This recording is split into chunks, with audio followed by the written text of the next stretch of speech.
ایک ماہنامے میں دی گئی عبرتناک حکایت کچھ یوں ہے کہ دو سگی بہنوں نے اپنی اولاد کے رشتے آپس میں طے کیے۔ لڑکی کی نظر کمزور تھی جس کی وجہ سے وہ چشمہ لگاتی تھی۔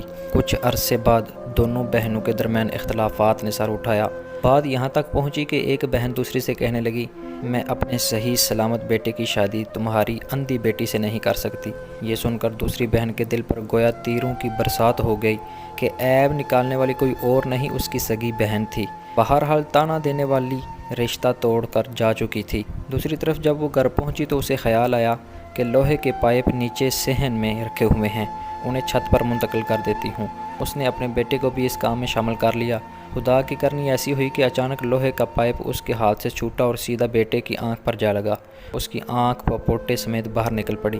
اس کے دل پر قیامت گزر گئی اور اس کے ذہن میں اپنی سگی بہن کو کہے گئے الفاظ گونجنے لگے، میں اپنے صحیح سلامت بیٹے کی شادی تمہاری اندھی لڑکی سے نہیں کر سکتی۔ اب اسے اپنے انداز پر ندامت ہونے لگی، لیکن اب کیا فائدہ، بیٹے کی آنکھ تو جا چکی تھی۔